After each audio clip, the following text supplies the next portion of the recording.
আসসালামু আলাইকুম। আপনারা সবাই কেমন আছেন? আশা করি ভালোই আছেন। আমি কয়দিন আগে একাডেমি থেকে ছুটি নিয়ে বাসা আসছি। বাড়িতে আসার পর মা বলল ভুট্টা গাছগুলো লম্বা হতেছে না। পরে আমি কৃষি বিষয়ক একজন দোকানদারের কাছে গেলাম। উনি বলল গাছে মধ্যে ভিটামিন অভাব এবং জৈব সার দিতে হবে। তার কথা মতো আমি জৈব সার মাথায় করে নিয়ে আসতেছি। আমাদের জমি পরিমাণ হল 2-5 শতাংশ। সে বলল তাহলে 1-5 কেজি সার যথেষ্ট। উনি আমাকে একটা ভিটামিন প্যাকেটও দিচ্ছেন। এবং দোকান ভাই বলল ভিটামিন সাথে হালকা ছাই মিশাতে। এখন আমি আর মা দুইজনে মিলে সার মিশাইতেছি ছাই দিয়ে। কারণ সার সাথে ছাই আর ভিটামিন ভালোভাবে না মিশালে সব জায়গায় সমানভাবে পড়বে না গাছগুড়া। যার জন্য আমি আর আমার মা দুইজনে খুব ভালোভাবে মিশাতেছি। অনেকক্ষণ মিশানো পরে এখন মনে হইতেছে ভালোভাবে মিশে গেছে গা। এখন সার দেওয়ার জন্য উপযুক্ত মনে হয়। তাই সব সার এখন আবার ব্যস্ততা ভরব। তারপর জমিতে নিয়ে যাব।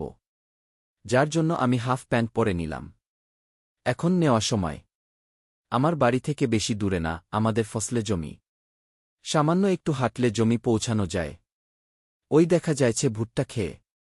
সুতরাং এখন পৌঁছায়া গেছি। এখন জৈব সার দিব।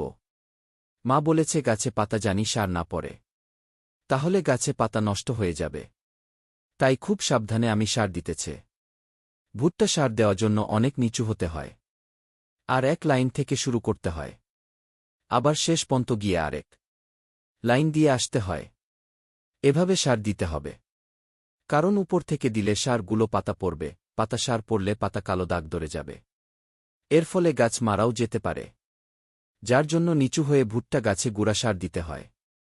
এখানে খুব সাবধানে সার দিতে হবে আপনাকে, কারণ বেশি গুঁড়া কাছাকাছি সার দিলে গাছ মারা যেতে পারে। হালকা দূরে দিতে হবে, এটা গাছের জন্য ভালো। এই রৌদ্র মধ্যে ভালো লাগছে, আবার হালকা শীত। কিন্তু কৃষি কাজ কষ্টে কাজ, একজন কৃষক জানে কত কষ্টের কাজ।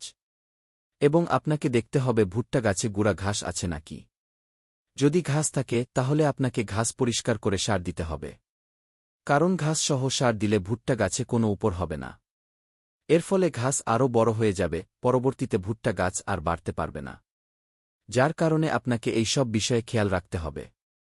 আমার মা ভুট্টা গাছ ভালোভাবে দেখতেছে ঘাস আছে নাকি, থাকলে সে পরিষ্কার করে দিতেছে।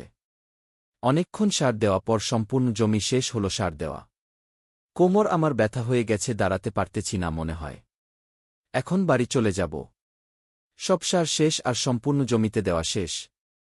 1-5 দিন পরে বুঝা যাবে সার কি গাছে লাগছে কিনা। ওকে বাই, আপনাদের সাথে পরে ভিডিওতে দেখা হবে।